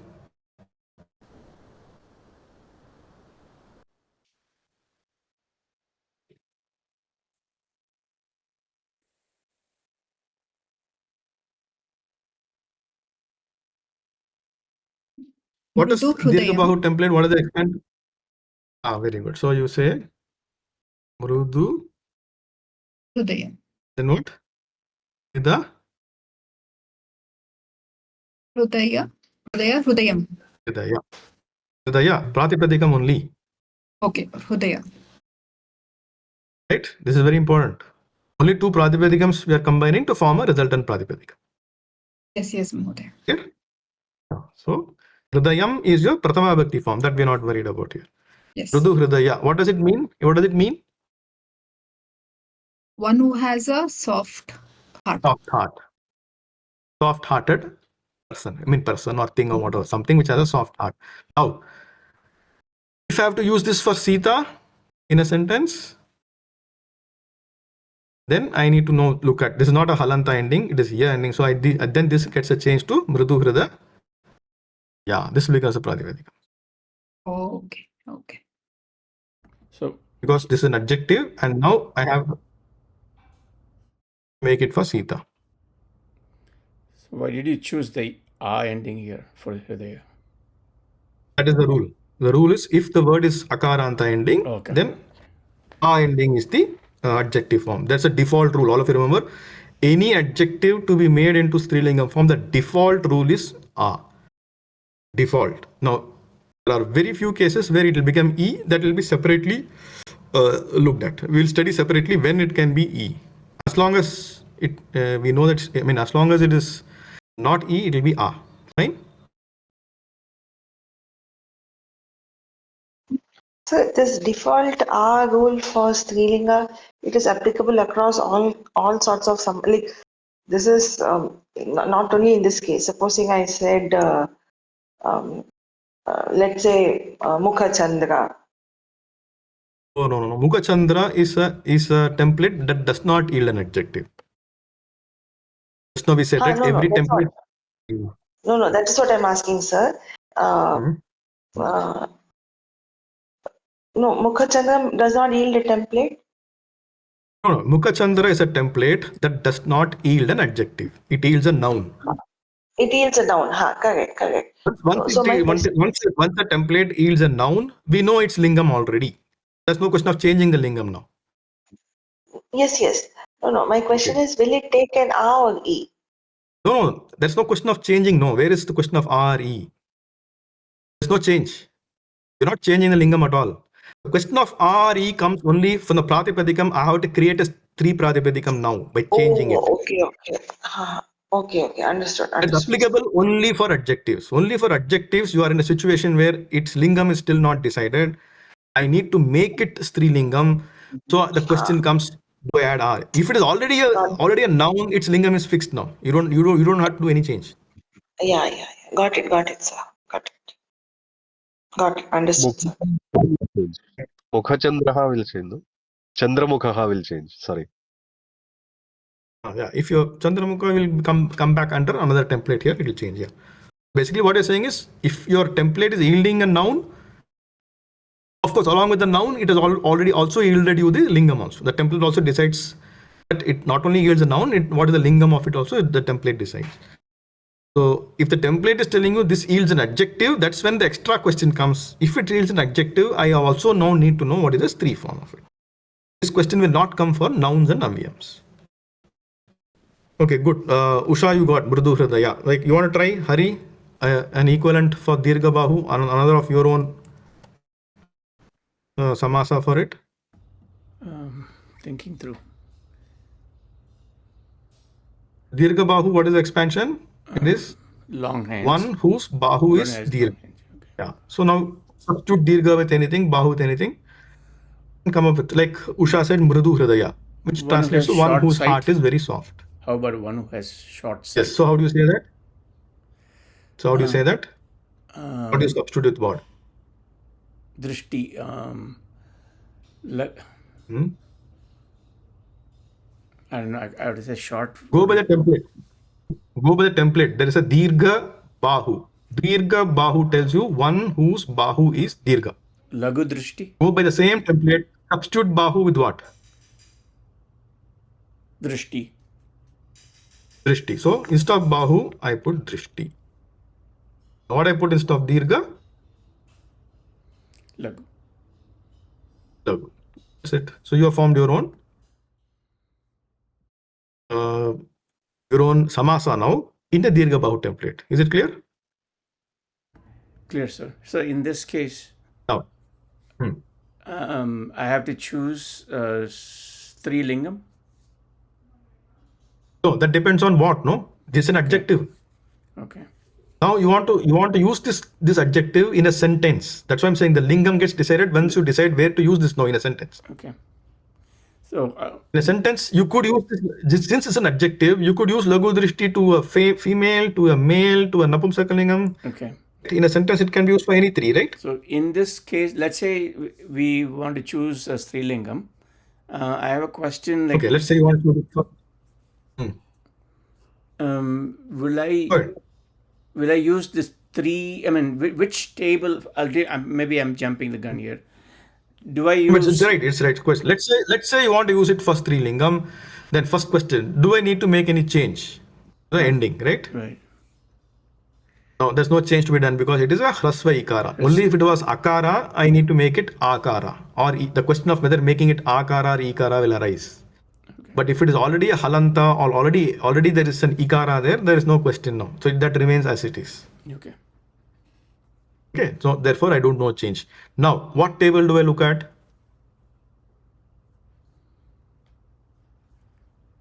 Hrasva ikara Striling. Hrasva ikaranta and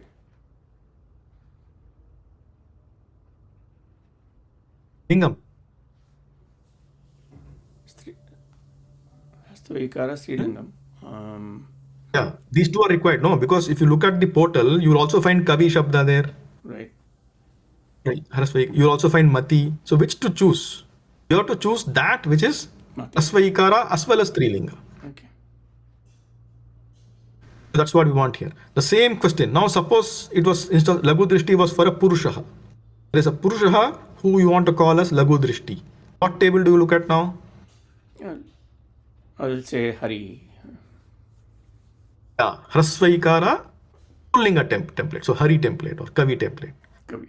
So this is how you, for any adjective, you have to go by the table after you decide the lingam. Look at that table. Now, mistake you make, Hari, or new beginners will be to look at drishti table.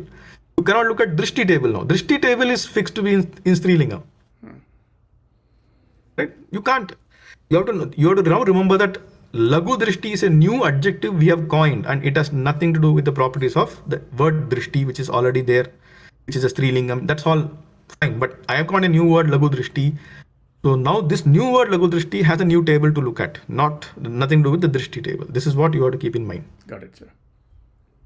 So in the case of dirgha ikaranta, I might have two tables, right? One is Gauri table, another one is Lakshmi. Oh, that is Lakshmi Stri table. If you're forming an adjective, then it'll be, we'll come to that. Okay. That question will keep answering specifics of that. But I hope the generic basics, all of you are clear, right? Yes. Yes, sir. Template, you always have to form compound only if there is a template. Which template to use depends on what meaning you want, because each, like you say, there's a template for cloud dark, there's a template for dark sky. So what do you want to form? Take that template, take the two words, form the template. Now look at the template, ask the question, have I created noun, adjective or avyam? And if I created a noun, what is its lingam? If I created adjective, then how do I use it? What is the stri pratipadikam if you want it for stri? And then look at the table and use it. These are the steps. So what is remaining now for us? This is a basic, right, for any samasa. What remains now for us is what are the different templates that we can. That's the only. This is where the people jump to, Usha, in your book and all, right? If you look at your Kovida book, Yes, they will. yes. This is where I start, but that's where the book starts. Book starts suddenly by saying there are karma dharya samasa, and then it starts from there. But what I told you today is important before you start learning the templates.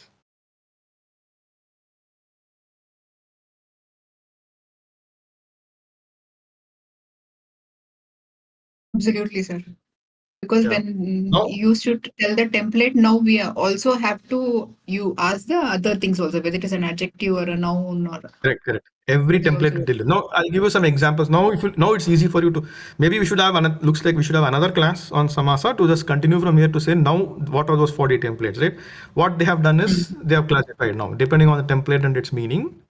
The entire samasa thing is actually classified into 4 parts, right? 4 samasa name they give you. Right? They say there is a tatpurusha samasa, tatpurusha, dvandva,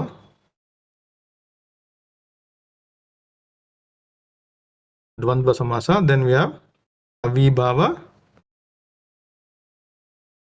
and bahuvri.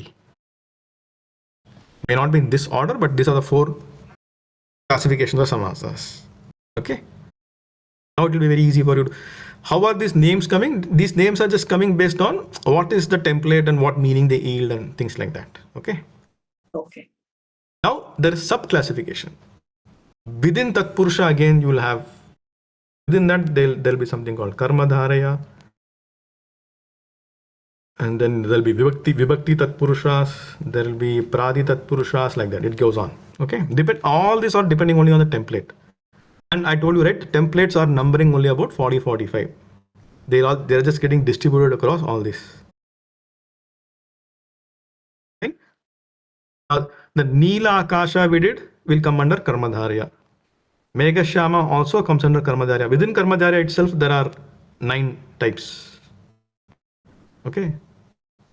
It'll be called Upamana Uttarapada, Upamana Purvapada, like that.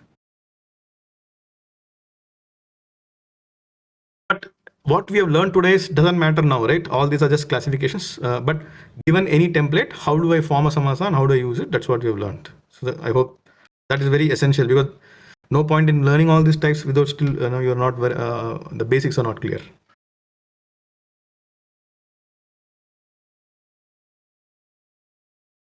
So are we clear now up to the templates part? Are we ready to get into templates?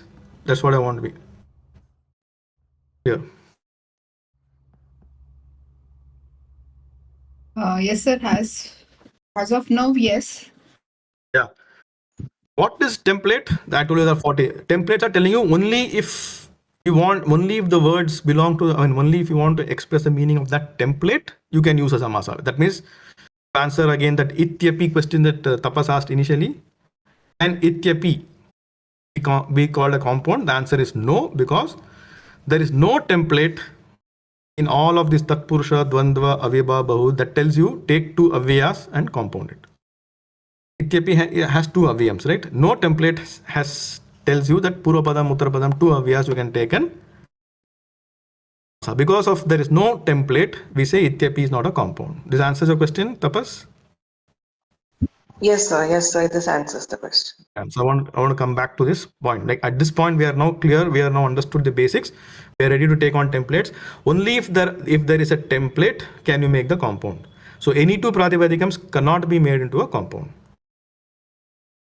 You need to have a template for it.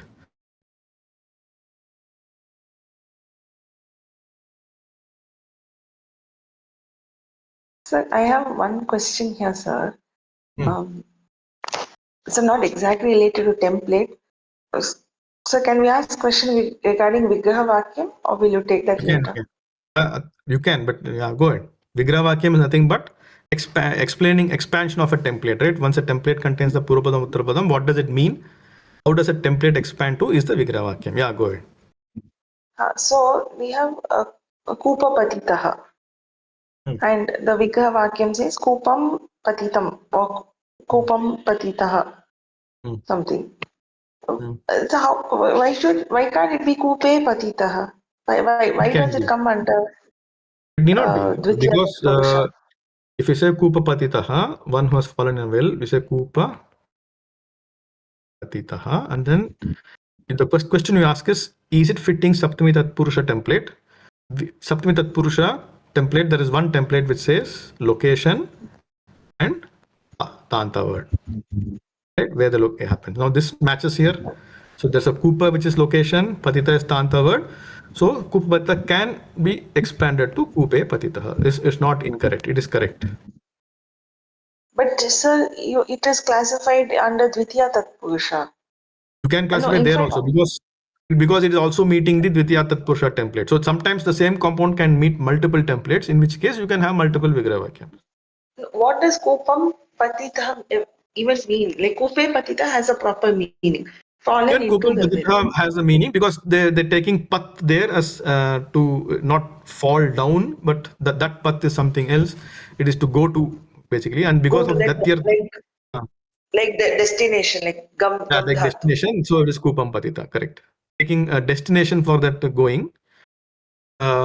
Even Patita therefore governs the Dvitiya.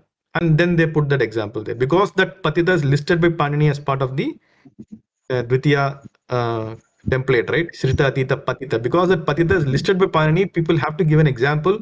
And this is like, I can say artificially formed example. That is why it is featuring there. Otherwise, if you take Patita normally governing 7th, we can fall back to 7th Purusha. So Kupe Patita is perfectly fine. Yeah, because it is having that location and Tanta, which is part of the Okay. template.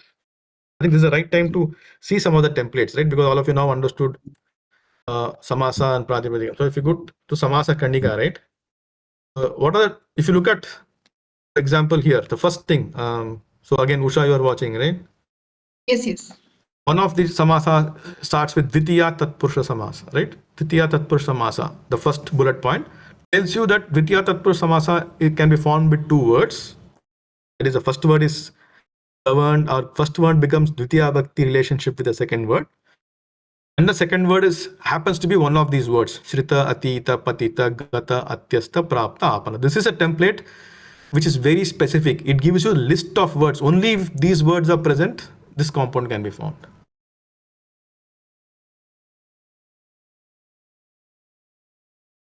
Okay. So what are we saying is templates could be of 2-3 types, right? Template can tell you as generic as saying an adjective with a noun. Like that is where Neela Akasha comes. Remember, even Dirgha Bahu, remember you made it Mrudu Hridaya, right? Yeah. How did you make Dirgha Bahu a template, same Mrudu Hridaya? You just took any other adjective like Dirgha, like Mrudu. Instead of Bahu, you took any other word which somebody can have and put Hridaya. So this is a generic template saying an adjective followed by a avayava that somebody can have, generic. But Ditya Tatpurusha template is very specific and says only if the word is this. So Ditya Tatpurusha can be formed only if these words are present. So as long as these words are not present, you can't form. So one who has gone to Vidyalaya, right? Vidyalayam Gataha. That is our expanded form, right? Vidyalayam Gataha is someone who has gone to Vidyalaya, correct? In a normal sentence. Right. So is Vidyalayam and Gataha, are they related with Dvitiya Sambandha? It is, right? There is a Vidyalayam Gataha. Right? So when you say these words Atita, Patita and all that, whatever Tapas also was asking, Patita has a word Patita or meaning? No fall? meaning. In this list, it is exactly the word. Word. Okay. No meaning. Okay. This Dvitiya rule is only exactly the meaning. Exactly the word. Exactly the word. Okay. Yes. So Gramam, so not Gram, I'll take Vidyalayam. So Balakaha Vidyalayam Gataha. Take Vidyalayam Gataha, these two words, and ask the question, are they related with Dvitiya Vibhakti? They are, right? First question is, first of all, the relationship must be Dvitiya Vibhakti. Otherwise, you don't even come to this template itself. Okay. So take the two words that have Dvitiya relationship. It is Vidyalayam Gataha. gone to Vidyalaya, right? Can I compound this into Vidyalaya Gataha? Can I tell Balakaha Vidyalaya Gataha? Answer is you can, because the word Gata is listed. Shrita, Atita, fourth word is Gata, right? Hmm. So you can form. Okay.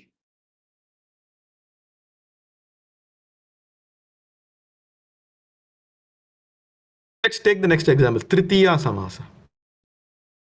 These are all coming. What is Tatpurusha Samasa? These are all coming under Vibhakti Tatpurusha, which means if the two words are related by a Vibhakti.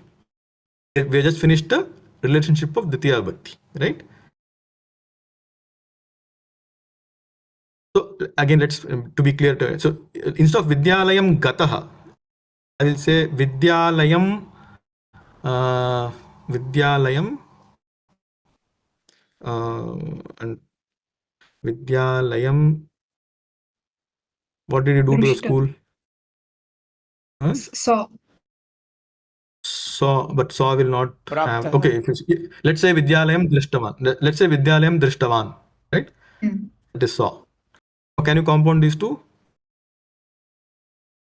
In Dvitiya. In Dvitiya is because Vidyalayam, that's the only thing you can do, because already the Vibhakti relationship with Dvitiya only, right? Yeah. No, you are asking for Tritiya? No, I'm going back to Dvitiya. Vidyalayam, Okay. it can't be Tritiya because they don't have Tritiya relationship, Yes. right? Correct. So when you look at the two words, first you establish what. I think he lost the. Yeah, right. There was a low battery indicator on his. It flashed. He may have to connect it. Hariji, you continue the class. Wow. Bujjivarya is the Samasa expert. Man, lot of revelations for me today. All the junk I had is getting brushed off. So here the Vidyalayam Drishtaha, right? Vidyalayam Drishtaha. You can't have Vidyalayam Drishtaha because Drishtaha is not listed. And Drishtaha, if you have, it's a So ta, right? So it but will be Praptaha Vidyalaya is Drishtaha. Praptaha is listed, so I can use It'll be- Vidyalayam Praptaha. Yeah, Prapta, Apanna, Atita, Atyasta, Smita. Only these can be Dvitiya Tatpurusha. Other ones you can't. Okay. First of all, we can't say Vidyalayam Drishtaha. It will be Vidyalaya Drishtaha. So Dvitiya itself fails there, the condition. Oh, okay. So there is no question of a sum. Oh, Vidyalaya Drishtaha. Okay, not the Dvitiya case. No, There's no. if at all No, Tanta is used, if at all Tanta is used, it will be in Tritiya. If at all we have a Tanta. Like, No, it will not. It will not. Vidyalaya Drishtaha. Yeah, I am. So there is no. no, I not would- Drishtaha. I'm saying generally if there is a Tanta, then it will map to the Tritiya Tatpurusha. That is one of the four Tritiya, no? Tritiya Tatpurusha. Tritiya. Me. Yeah. I'm back. Am I audible? Yes, sir. Yeah, Yes, sir. I'm seen also. Getting back. Yeah. So where were we? So I was saying about the relationship, right? You can have Tritiya relationship. That first tells you whether you can compound there or not, right? So the question I was asking is Vidyalayam Drishtavan. Can you compound it? No, we can't. Can't. Because though there is a Ditiya relationship, there is no template that allows you to compound. Okay, that's about the Ditiya. The words have Tritiya relationship. Can you compound? Again, subset only. That's what the Tritiya here tells you, right? There are only these four templates available for you. First is Hetu and Gunavachana. This is an example of saying there is no listed words here, Usha. Right? You don't see a list of words. It just tells you generically a reason and an adjective. You can combine these two. For example, somebody's eyes are red and red because of anger. Anger is a reason, red is an adjective. So kopena arunam, koparunam, you can say. You can say his eyes, netram is koparunam. Okay?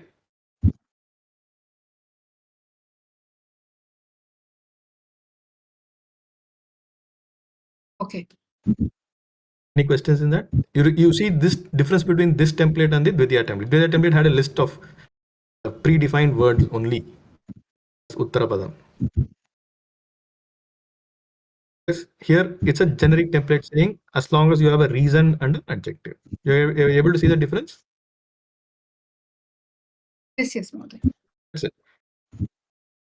You want to, okay, give, if you understood this Hetu Gunavachana template, can you form your own, like you did Mridu Hridaya for Dirgha Bhav template? Koparunam Netram, like instead of Koparunam, can you come up with your own compound, which is of this template, which says this is the adjective and this is the reason.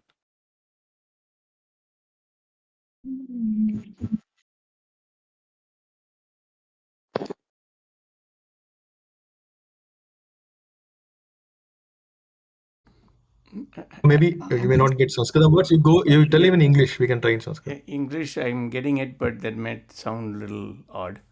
What is it? That is Kopena Arunam with red being anger. I mean, being anger. I was thinking similarly, cool. Okay. Blue, he's cool as a blue as cool. No, so you're again changing template. This is what my idea was to ask this question. Is it Koparunam is not red as anger, right? Okay. Okay. Sorry. What was the meaning of Koparunam template? Tell me the meaning of it. By anger. Okay. Red by Due to anger. Okay. It's not by, it's due to. Oh, due to. Okay, sorry. It's a hetu. Due to anger, red. Can I say due to Shanti Neelam? How does it make sense? How can something be blue because of Shanti? No sense, right? Yeah. So come up with sensible thing, saying that this is the adjective and this is the reason for it.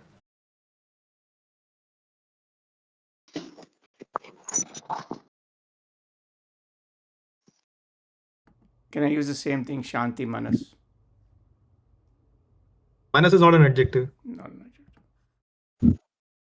So I'm just asking further because I'm just saying that you are not still grasp the template. What is the template? Template says describe something, use an adjective. Can we just start with first step? Give me any adjective. No.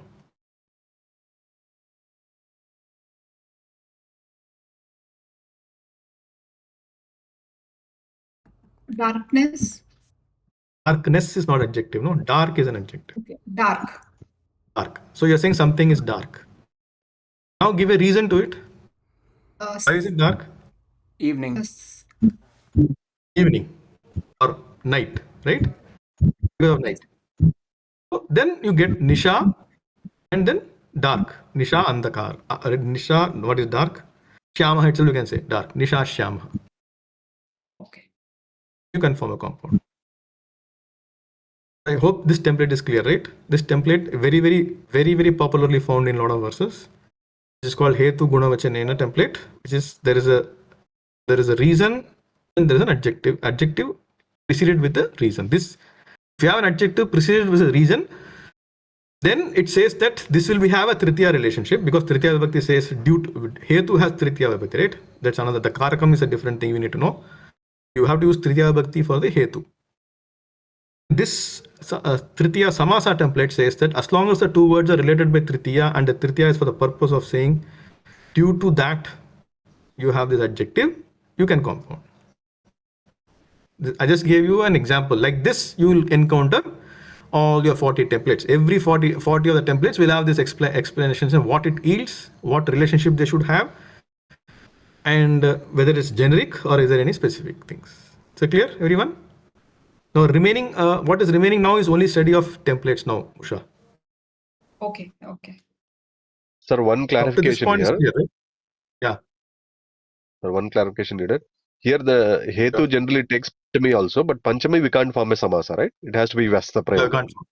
It has to be So it will be Kopat Arunam, not Kopa Arunam. Yeah, Kopat Arunam only. Vyasta Prayoga only. Okay, got it. Thank you. It's only for theory, right? Guruji, what was your Practice doubt? doesn't make sense. What was your doubt? His doubt is, can I expand Koparunam to say Kopat Arunam?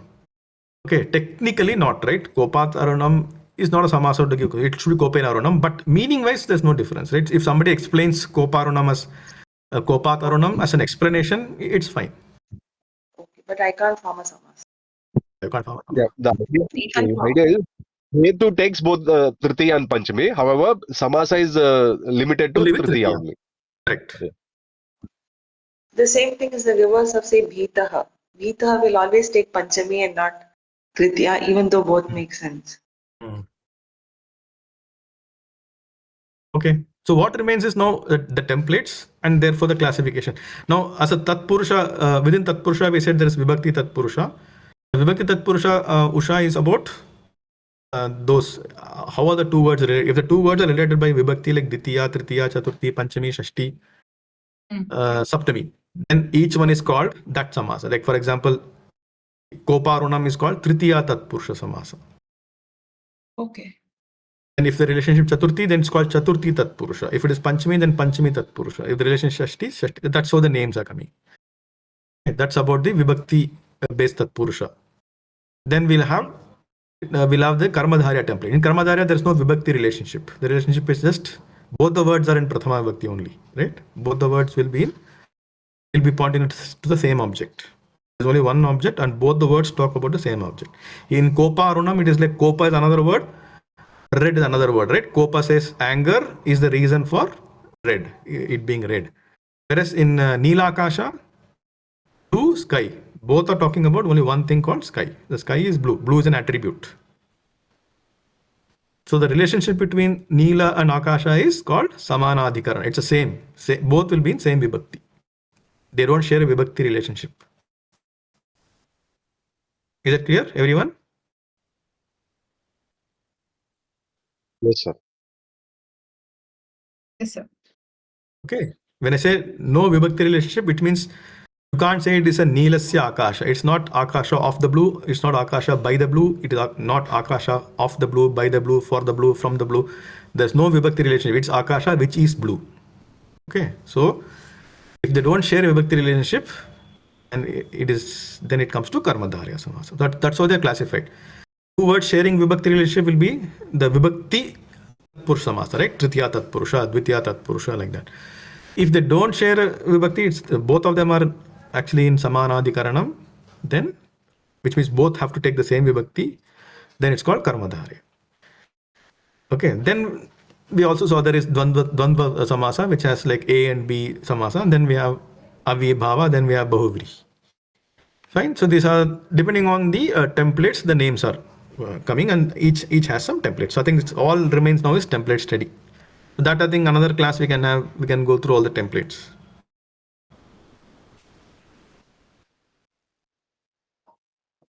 Yes, sir. That is very much required, sir.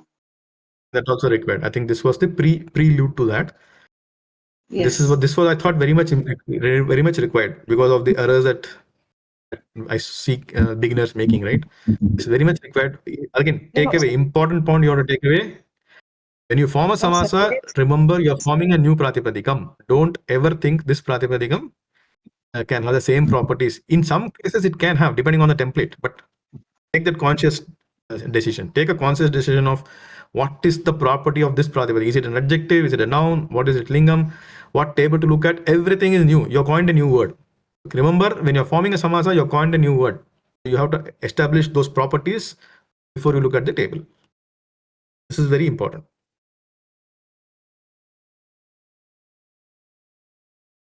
Right, sir. Okay, I think we are done. The prelude is done. Maybe sometime next week, sometime we will have another session just to go through the templates. Meanwhile, I think Usha, you can start reading. Yeah. I'll do that. And then when you reach a point where okay, you understood the different template, then all that remains is just go through each template. And one is for understanding, where I will give templates in the way I've given here, right? Whereas in the exam, you will not, like, it's not called, you will not be Yes. writing these things. You'll have to write the technical terms. You have to say it is Yes. Tritiya Tatpurusha.